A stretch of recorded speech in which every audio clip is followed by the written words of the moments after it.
Welcome into another edition of the Josh Caray Show. I'm your host, Josh Caray. Thank you for joining us. This week's guest on the Josh Caray Show is Harold Coll, starting infielder, specifically third base for the Rocket City Trash Pandas. Harold grew up in Boston, yet found his way down south for his collegiate playing days at both Arkansas and Houston. The following is my interview with Harold. Well, Harold, thanks for joining us, man. Really appreciate it. Thank you for having me. I'm thrilled to have you. So just for the folks who are just getting to know you, tell us a little bit about yourself. Where are you from? Where did you grow up? Yeah, so I'm originally from Boston, Mass. I have 3 sisters. I'm a triplet. Yeah, not too many people know that about me, but yes, indeed, I'm a triplet. I am Puerto Rican and I am Dominican, and yeah, I have a mom and dad. That's pretty much it. I mean, so you were a triplet. So two sisters and you. Yes, and so then I have a half sister as well. Okay, so but just being a triplet, being the lone guy, did your sisters rib you about that growing up? Yes, they did. They definitely bullied me a lot, but it comes with it. But I mean, I love them to death. So just growing up in Boston, I'm just going to go out on a limb here. Red Sox fan? Yes, yeah. For sure. I was. Now I'm an Angels fan now, but. See, yeah. He's smart, all right? He's making sure his bosses are happy. But not just growing up in Boston. I've been there before. I was taken in a game at Fenway. It's such a great atmosphere. Yeah, I mean, they love their baseball. How much did that influence you of making that your passion? I mean, it was huge. I mean, I remember going to the field when I was a little kid, just like telling my dad, like, hey, Pop, like this is what I want to do with my life. Like, I want to be a pro player. And how to take like those initial steps to get there. I mean, it wasn't easy, but just like seeing everyone, playing the sport that they love. I mean, that like truly inspired me. Who was your favorite player? At that time, it was Xander Bogaerts. Also, Jose Reyes, old timer, but he was one of my favorite players. Yeah. So, tell me about your parents. What did they do, and what are they about? So my mom is an accountant. Okay. And my dad, he's a business owner. He owns like a meat market type deal. So, yeah. I'm going to put you on the spot. Yeah. I do this with everyone. Okay. Where did you get your athleticism from? I would say both my mom and dad, for sure. Because my mom, she played softball when she was like in college and stuff like that, and my dad did track baseball. So I would say both of them gave me athleticism. So where did they go to school? So my mom, she was born in Puerto Rico. No, so she was born in DR, sorry, and then she moved to Puerto Rico when she was younger, and then she came to the States. She went to a college called Emmanuel University. Okay. And then my dad did a school in Puerto Rico. So, okay. Yeah. So when you were a kid and you're playing Little League Baseball, I mean, just to get to WAAY, you've got to be incredibly talented. So with that said, when you were in Little League, when did you start to realize that I'm a step ahead of these other 8, 9-year-olds? Yeah, I mean, I think,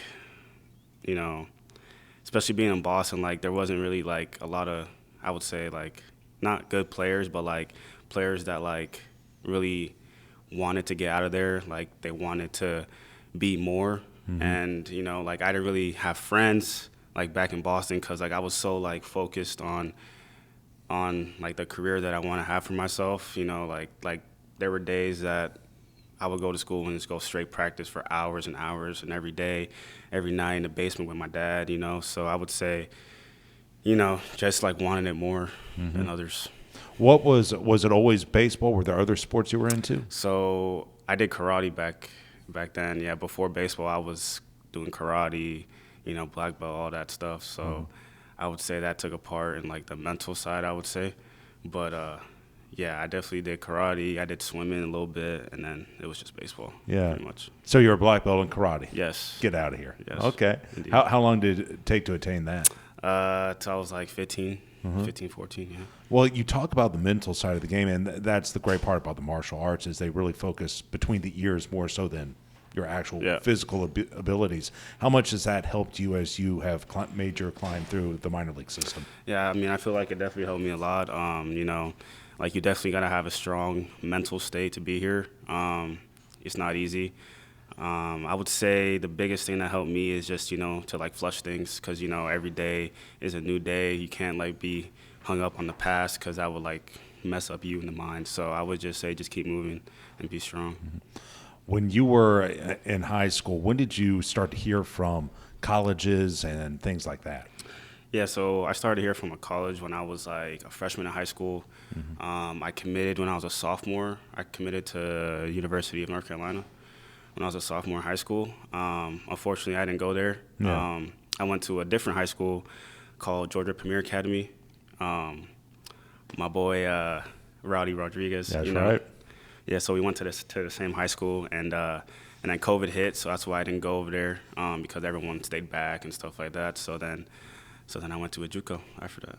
Well, but before you got to that point, obviously it's a long, long journey just going from Little League and the middle school and then high school and the AAU circuit. Who were some of your mentors? Who really helped you along the way getting to be where you are now? Yeah, I would say my dad, for sure. My dad, we have a very, very close relationship. You know, he's been my rock through it all. So has my mom, but he definitely like took a part in like the mental side of me, because like he would say, like, you always have the talent in the world, but your mind, it's what gives you the most power. So you know, you just gotta hone different aspects. But yeah, that's what I would say. Did you always see yourself being an infielder? Was there any thought to pitching or playing the outfield or catching or anything like that? It's funny you asked that, because before I was an infielder, I was a catcher in Little League, and then I was a pitcher. So I never thought that I'll play third base or any infield, but you know, I just fell in love with like that spot, and I love hitting. So that's just what it came out to be. As you start to enter college now, you talked about how you were at Georgia Premier and then COVID hit and things like that. How did you wind up at Arkansas? It's funny. So after JUCO, I committed to Arkansas after my sophomore year. And Coach Thompson just came out and see me play. He liked what he saw, I guess. And then from there, I talked to my parents, like, if this was a good spot for me, this and that. And turned out it was at the time. And then I committed there, and I went there. So, well, when people talk about the SEC and baseball, I think immediately they think of LSU, right? Yeah. And there are a few other schools, but Arkansas is in that elite class. And I don't think people realize that a Saturday afternoon at Arkansas for a baseball game, that's the one big – I mean, it's just as popular, I think, as the basketball team. What's it like just playing for Pig Sooie? Yeah, I mean, playing for Arkansas is a pretty big deal. You know, there's a lot of fans, big fan base. They do the Jester Sue pig, you know, all that stuff. Yeah, it's pretty insane. It's electric, I would say. I definitely enjoyed my time there. Yeah, I mean, it's a different animal for sure. You got to be ready to play in like that type of environment. So, yeah. What was your favorite place to play other than Arkansas while you were in the SEC? My favorite place to play? I would say Georgia. At that time, yes, because Georgia had like a dirt field. It was beautiful. I don't know why they made it turf, but I mean, it's called money. Yeah, that's the reason. Yeah, they definitely had a lot of money at that time. Yeah, but I would say Georgia for sure. Okay. Do they still have the what they call the Kudzu Hill in right field where the yes. Yeah, they still sit out there. Yeah. Wow. Okay. Yeah, the ball flies there. That's why I like it there. Well, how did y'all do your year at Arkansas? We made it to what's it called? I forgot the name. Regional, super regionals? Yep. We made it to super regional against TCU. That's where I met Coll. But yeah, we made it all the way there, and then unfortunately we lost. But does Coll give you a hard time about that? Oh yeah, every day. What did he do in that series? I think he had a homer, a couple líneas here and there, but yeah, a couple of líneas. Líneas, okay. Line drives. I gotcha. For the Spanish viewers. Very good. Okay, so but just being at Arkansas and being in that environment, how did that help you prepare? Because it's so intense being at that level. Yeah. How has that helped you prepare for now where maybe you're not playing in front of 5,000 people every night, but now the stakes are a little higher because it's the pro game? How did that help translate to now? I feel like it definitely helped me a lot because when I was at Arkansas, I didn't really play as much as I wanted to. Don't know the reason, but it definitely like helped me realize that, hey, like it's definitely like a humbling feeling for me. Because, like, I always had, like, that success, you want to say, when I was, like, little and stuff like that. And then I went to SEC. I was gonna play, and I didn't end up playing. So it definitely like shaped me in a way to appreciate things more, and to be more humble for like the opportunities that's like shown to me. And yeah, I mean, it's a pretty hard school to play at. Yeah. I just got to go in and day out and just do my thing, and then eventually, like, I did play. But yeah, like, it definitely helped me now in pro ball because you're not gonna play every day. It's a lot of games, definitely just going about your business like day in and day out. So that's what I'll say for sure.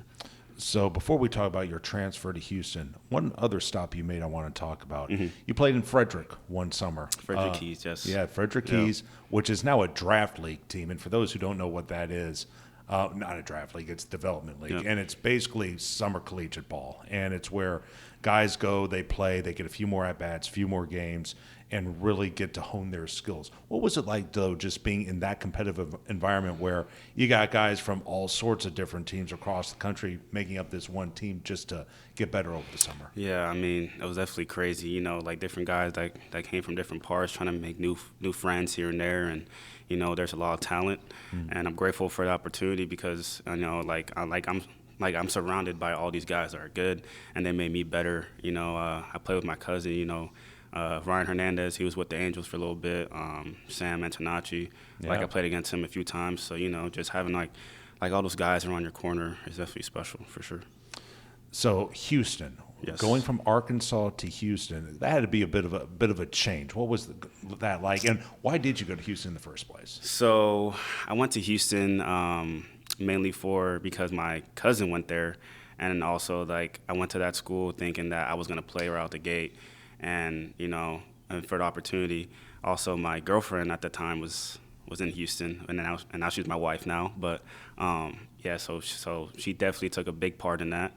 But I was already familiar with like Houston and stuff like that, so it was a no-brainer for me. How different is that program compared to, say, in Arkansas? And was that hard to get used to?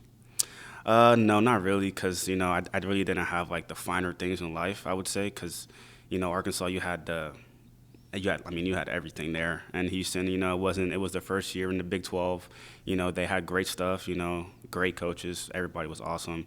I didn't really have to get used to anything. Just being myself more, I would say, was the big thing. So being in Houston, like you said, the Big 12, so now you're playing Texas Tech and Oklahoma State and some other schools like that.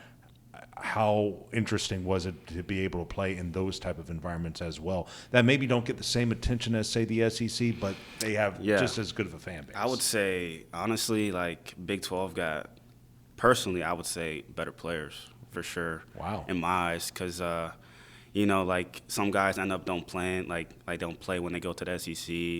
A lot of good guys sit on the bench. Yeah. And I would say in Big 12, everyone plays. I just feel like it's better competition in my eyes, I would say, for sure. All right. So as you're at Houston and you're beginning to wind things down there, obviously you want to play pro ball. Yeah. Tell me about the process of the scouting. Mm-hmm. Did you hear from the Angels? Who were you hearing from as you got closer to the draft? Yeah, so during that time after the season, I didn't have an agent at the time, so I was just trying to wing it, honestly. So I didn't hear anything the whole draft. I had texts here and there from a Yankee scout. Kevin Ellis was the Angel guy that that gave me the opportunity to sign with the Angels, and I'm truly grateful for that. And then also I had the Yankees. But yeah, that was just pretty much just sitting on my phone waiting to just waiting for a call. Mm-hmm. Yeah. Well, that's got to be humbling, though, to be a non-drafted free agent, knowing that you do have that talent, but you got to get someone to believe in you. Did you think, before the Angels came calling, of maybe calling it a career? No, because even if I didn't get a call, I knew at some point I would either go to indie ball route or something like that to get me seen, because even when I was younger, I haven't been the biggest, tallest guy, I've been through a lot of adversity, I would say, and I always had that chip on my shoulder, to be seen and just to showcase my talents and stuff like that. So I would say just me being an underdog, just being seen in front of everyone, just gave me that fire. You talk about that underdog mentality. Well, let's talk about last season a little bit. You're at Inland Empire. Yes, sir. Low A affiliate. The first half of the season, y'all were not very good. No. It was a rough first half. It was definitely rough, yes. And then the second half of the year, you guys turned it around. You wind up winning the division. You go to the playoffs. Yeah. What was it just like being on a team like that has such a struggle and then turns it around, and just being a part of that turnaround process? Yeah, I mean, I would say it definitely was a team, like not a team, but like I would say like a team effort. Like everyone, like didn't give up on each other. Everyone was there for each other, accountable for each other. At some point we knew it was gonna turn around, and then after like that All-Star break, like you said, we just came back and we just started balling out. Yeah, we just had faith in each other, faith in the pitching, hitting, fielding guys. We just did our thing. How would you compare low A ball to, say, a Big 12? Is it comparable? Is it definitely better in A ball? Is it better in the Big 12? I would say A ball is a little bit better for sure. Pitching's better. They hit their spots better. They know how to pitch better, and they know how to mess with your mind. I would say college, like they just threw it in there. If you hit it, you hit it. But that's what come with it. But for sure, it's definitely higher level for sure. Well, so that being said, you had a good year at A ball. Now you're going from low A to double A. You skip high A altogether. Yeah. Were you surprised to hear that during spring training? Yeah, I mean, I didn't really think about it too much. I would say I just wherever I end up, I could end up back in low A. I didn't really I didn't really care, to be honest. I just want to play every day, show what I got. Have that chip on my shoulder. I'm grateful for where I am now, obviously, but I just had had that thought in my mind that wherever I end up, I'm gonna have fun and ball out. Well, and I've just noticed you just during this season. I know maybe the batting average isn't quite there where you want it to be, but you're getting on base. You're making things happen. What's probably the biggest adjustment right now as you try to get into Double A and be a more consistent ball player? Yeah, I would say just trying to trust myself, just trust my swing. I know it's there, just not swinging at the stuff in the dirt, just having my approach and sticking with it and trusting it, and trust the guys behind me, trust Tony, trust all the guys that tell me that you could do this, Yeah, I mean, just having that same approach that I had in low A, I mean, it's pretty much the same, it's the same game. It's just a different level, so I just got to keep doing me. You mentioned Tony Jaramillo, the hitting coach for the Trash Pandas. How much has he meant to you this season, making you a better hitter? Yeah, he's been a huge part of my career for sure. He was my hitting coach in low A. I hit with his uncle as well, one of the best hitting coaches ever. And then now he's in double A, and now he's not necessarily focusing on the swing, but more on the mental part of the game, I would say, for sure. Looking at your team, what do you think of your ball club right now? 9-12 right now, but still early. What do you think of your team? I think we have a good group of guys. It's going to take all of us. I don't think there's a selfish guy in there. I strongly believe that. We all want to win. We all want to make it to the end, and we just gotta just believe in ourselves. Before I let you go, a couple more questions I want to ask you. Obviously, you're still very early in your career. Yeah. That being said, what's probably your favorite memory? Just baseball memory? Favorite memory, Pro Bowl? Pro Bowl, college ball, Little League, whatever. Pro Bowl would be my first career home run. Tell me about it. Yeah, so we were playing Modesto, and I hit a ball close to the batter's eye, in Inland Empire, sorry. And and that was just something that that I wanted to check off my bucket list. It just happened. But yeah, definitely my first pro home run for sure. Right. What do you want to accomplish this season? Obviously, I know you want to take that next step, like everyone does. But what are some of the goals that Harold has set for himself this season? Some goals for me. I don't want to share them all because I'm very superstitious. If you say it out loud, then it won't really come true. But I would say just continue to do what I'm doing. Just having that approach, like I said, every day, take every day one day at a time. Not trying to do too much. Just stick to what you do, and it'll pay off. Last question for you. Yeah. Obviously, at some point in your career, you're going to have to call it a day. Yeah. Hopefully, it's not for another 20 years or so. For sure, yeah. But that being said, when you do hang it up, what do you see yourself doing? The next 20 years, I would say probably own my own facility or be a real estate, like in that area, like an agent or something like that. Okay. Yeah, for sure. You got anyone giving you pointers on the real estate market? So my wife's friend is a realtor, so I mean, I kind of like I like houses and stuff like that. So I would say like I would lean more towards that direction, and then and for like a facility, you know, like around that area, putting something around there, you know, just having like a backup plan, I guess you could say. Cool. And that again was Trash Pandas starting third baseman Harold Coll. Thank you again for joining us on the Josh Caray Show.